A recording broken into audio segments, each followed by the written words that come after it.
Hello সবাইকে, সবাই কেমন আছো? আশা করছি সবাই খুব খুব খুব ভালো আছো। আজ সন্ধ্যেবেলা নিয়ে চলে এলাম ছোট্ট একটা মিনি ব্লগ। আজ হচ্ছে 2nd নভেম্বর, কাল 3rd নভেম্বর আমার বরের জন্মদিন। তো তার জন্যই আজকে তার বলতে গেলে প্রি বার্থডে নাইট। তো সেই জন্য ভাবলাম টুকিটাকি ঘরটা পরিষ্কার করে নিই, আর তার জন্য স্পেশাল কিছু একটা বা বলতে পারো একটু রান্না বান্না করা যাক তার জন্য। তো প্রথমেই আমি বেডশিটটা চেঞ্জ করে নেব, 1 সপ্তাহ হয়ে গেছে। কালকেই করে নিতাম শনিবার, কিন্তু কালকে আর করিনি, ওই জন্য আজকে করে নিলাম। আর এই যে ওপরের যেটা দেখতে পাচ্ছ, এটা পাতা, এটা আমার নতুন নিজের হাতে বানানো কাঁথা। আমি কাঁথা বানাতে অ্যাকচুয়ালি খুব ভালোবাসি। আমি প্রচুর কাঁথা বানিয়েছি, আর এটা হচ্ছে আমার এখন নতুন কাঁথা। একবার তোমাদের দেখিয়ে দিই, কী সুন্দর লাগছে না? একদম কমপ্লিট করে বিছানায় পেতে দিয়েছি। এটা একদম উপরে আছে, আর কতটা বড় হয়েছে তোমরা দেখতেই পাচ্ছ। আমার প্রত্যেকটা কাঁথা যা আছে সব এরকম বড় বড়, এদিকেও মানে দুদিকে গুজে সাইড দিয়ে এতটা করে ঝোলে লম্বা, মানে মোটামুটি আরামসে দুজন গায়ে দিতে পারবে। তো এই যে এই বেডশিটটা পাতলাম। আর সত্যি কথা বলতে আমার একটু সাদা কালার একটু বেশিই পছন্দ। এমনি রেগুলার ইউজের জন্য একটু ডার্ক কালারই নেওয়া হয়, কিন্তু সাদা চাদর আমার অনেকগুলোই হয়ে গেছে বলতে গেলে। তো সবার প্রথমে আগে বেডশিটটা ঠিক করে পেতে নেব। আর সাদা বেডশিট বেশি দিন রাখা যায় না অ্যাকচুয়ালি, যাই হোক না কেন নোংরা হয়েই থাকে। যেমন রেগুলার বেডশিট যেগুলো একটু ডার্ক কালারের পাতি, তবু 1 সপ্তাহ রাখা যায়, কিন্তু সাদাগুলো 4-5 দিন পরেই মনে হয় যেন একটু নোংরা নোংরা লাগছে, তখনই চেঞ্জ করে দিতে হয়। আর আমার এগুলো পুরো সেটের, তো সেগুলোর জন্য আমি একদম অল্প নোংরা মনে হলেই আমি তুলে ফেলি, যাতে ভালো করে কেচে নিলে যাতে পুরো সাদা ভাবটা আবার বজায় থাকে। তো এই যে দেখতে পাচ্ছ, পাশ বালিশের যে ওয়ারগুলো আমার পরানো ছিল সেগুলোও সাদা। এগুলো আমি নতুন কিনেছিলাম পুজোর সময়, তো তখন পরানো ছিল, মানে পুজোর সময় কিনেছিলাম, কিন্তু পুজোর সময় ঠিক পরানো হয়নি, পরিয়েছিলাম দিওয়ালিতে। তো যাই হোক, চেঞ্জ করে নিলাম ওয়ারগুলো। অ্যাকচুয়ালি মাথার বালিশ আর বেডশিটটাই যা নোংরা হয়, পাশ বালিশ তো অত নোংরা হয় না। তো এই সেটের সাথে তো একটা পাশ বালিশেরই ওয়ার ছিল, দুটো ছিল না। তো আমার কাছে অন্য একটা সাদা সেটের বেড কভার, মানে পাশ বালিশের ওয়ার আছে, সেটাই পরাবো। তো এইখানে এই যে এই পাশ বালিশের ওয়ারটাও আমি খুলে নিচ্ছি।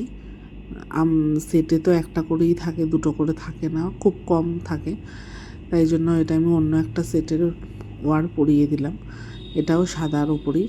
এটা যেমন যে সেটটা পেতেছি সেটা সাদা লালে, আর যেটা এই বালিশে পরালাম সেটা হচ্ছে সাদা ব্লুতে। তো যাই হোক, কথা বলতে বলতে বিছানাটা সেট হয়ে গেল। অ্যাকচুয়ালি নিজের বেডরুমে ঢুকে না, যদি বিছানাটা একদম সেট থাকে সুন্দরভাবে একদম, তাহলে খুব ভাল লাগে দেখতে। তো এই যে এখানে আমি ভালো করে বালিশগুলো সেট করে নিলাম। আর আমার বিছানার চাদর যদি পুরো টান টান থাকে তবেই দেখতে ভাল লাগে, কোথাও গুজে বা কুচকে থাকলে ভালো লাগে না। তারপরে আস্তে আস্তে বাকি সব এখানে বেডশিট যেগুলো ছিল সেগুলো সব গুছিয়ে নিচ্ছি। কিছু বেডশিট কাচা হয়েছিল, তো সেগুলোই গুছিয়ে নিলাম। আর এখানে প্রচুর জামা কাপড় আছে যেগুলো কাচা হয়েছিল রেগুলারের, সেগুলোও গুছিয়ে নিচ্ছি। এগুলো অ্যাকচুয়ালি আমি রোজেরই ডিউটি থাকে, জিম থেকে ফিরে আসার পর রান্না বান্না করে রাত্রিবেলা জামা কাপড় গুছিয়ে তারপরে শুই, যাতে আমার সকালবেলা উঠে একটু কাজটা হালকা থাকে। তো চলো, তোমাদের সাথে কথা বলতে বলতে তো মোটামুটি হয়েই গেল। এবার রান্নাঘরে যাওয়া যাক রান্না করার জন্য। তো এই যে এখানে সব জোগাড়জাতি করে চলে এসেছি রান্না করতে। এখানে আজকে বানাবো একটু কষা কষা করে আলুর দম। তাই জন্য প্রথমে আলুগুলোকে আগে তেলের মধ্যে নুন দিয়ে একটু হালকা করে ভেজে তুলে নেব, যাতে মোটামুটি এই যে এখানে দেখতে পাচ্ছ আলুগুলো ভাজা হয়ে গেছে, এবার তুলে নেব। তো তুলে নেওয়ার পর তেলের মধ্যে এখানে আমি দিয়ে দেব তেজপাতা আর শুকনো লঙ্কা ফোড়ন, আর অল্প একটু দেব গোটা গরম মশলা থেতো করে। তোমরা লাস্টেও গোটা গরম মশলা দিতে পারো, কিন্তু আমি এখানে ফোড়নেই দিলাম। এখানে দিয়ে দিলাম আমি পেঁয়াজ আর টমেটো পেস্ট, আর ওখানে বাকি সব আদা জিরে পেস্ট ছিল, আর একটা জায়গায় লঙ্কা হলুদ গুঁড়ো আর আমার একটা স্পেশাল মশলা জলে আমি ভিজিয়ে রেখেছিলাম। তো এই যে এখানে প্রথমে আমি পেঁয়াজ আর টমেটোটাকে ভালো করে ভেজে নেব। দেন এখানে আমি তারপরে দিয়ে দেব আদা জিরে বাটা। আদা জিরে বাটাটা শিলে বাটা ছিল সকালেই। আর শিলে বাটা মশলার একটা আলাদাই টেস্ট হয়, তার জন্য আরও সুন্দর খেতে লাগে। তো এখানে আমি সব মশলাপাতি দিয়ে দিলাম। এবার এটাকে ভালো করে কষিয়ে নেব যতক্ষণ না পর্যন্ত তেল ছাড়ে। দিয়ে এবার দিয়ে দিলাম এখানে আমার মানে স্পেশাল মশলা, তার সাথে লঙ্কা হলুদ গুঁড়ো। মশলাটা ভালো করে কষে গেছে, এবার আমি দিয়ে দেব আলুগুলো। তো বুঝতেই পারছো যে এরকম কষা কষাই হবে, হয়তো সামান্য একটু গ্রেভি থাকবে, কারণ রুটি বা পরোটা যাই হোক তার সাথে খেতে যেতে ভালো লাগে।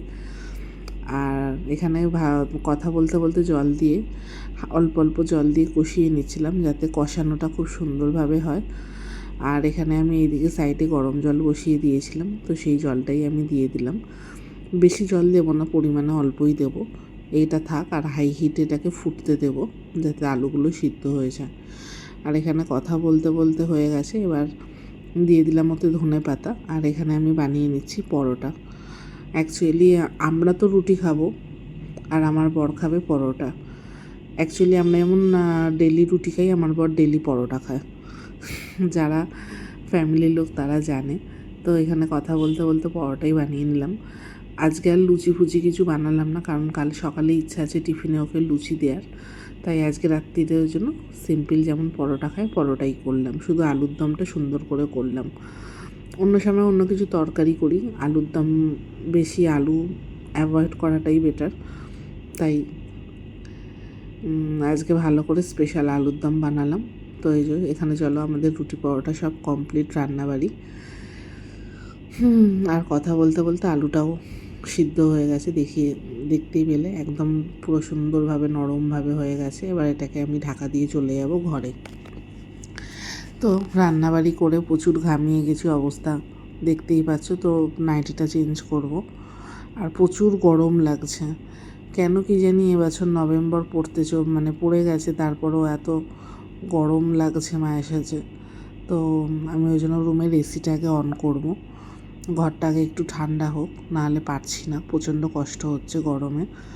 তো রান্নাবাড়ি তো কমপ্লিট করে এলাম, এবার হচ্ছে আমার নিজের পার্সোনাল টাইম যাই বলো না কেন। তো এখানে হাজব্যান্ডও এসে গেছে, বাজে হচ্ছে রাত্রির 10টা, চলে এসছে। তো চলো এবার ওকে আগে খেতে দিয়ে দিই। তো এখানে ওর প্লেটটাকে আমি রেডি করে দিই, আর ওর থেকেই শুনে নেব যে আলুর দমটা খেতে কেমন হয়েছে। আজকে তো রিভিউ নিয়েই ছাড়বো যে কেমন হয়েছে। আর এখানে বুঝতেই পারছো যে বেশি ঝোলও মানে গ্রেভিও নেই, আর আলুর দমটাও আছে যাতে পারফেক্ট একদম, যাতে কষা কষাই লাগে খেতে। তো এখানে ওরটা নিয়ে নিই, তারপরে এখানে আমারটাও নিয়ে নেব, রুটি আর তরকারি। আমি আর বাটি করছি না, আমি থালাতেই নিয়ে নিচ্ছি। আমার অত কারণ নাহলে আবার তো সেই যাই হোক আমাকে নাহলে শাশুড়ি মাকে মাজতে হবে। তো প্রথমে আগে করি ওকে খাবারটাকে দিয়ে আসি। ওই ওঠ,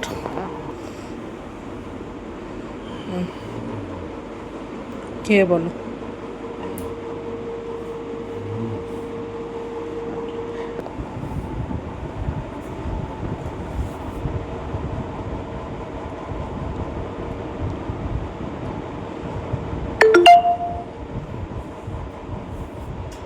কেমন কেমন হয়েছে? আর একটু খা, আলুর দমটা শুধু মুখে খা। তো যাই হোক আজকের মতন এই পর্যন্তই, দেখা হচ্ছে খুব তাড়াতাড়ি নেক্সট কোনো একটা ভিডিওয়ে। ততক্ষণ সবাইকে টাটা।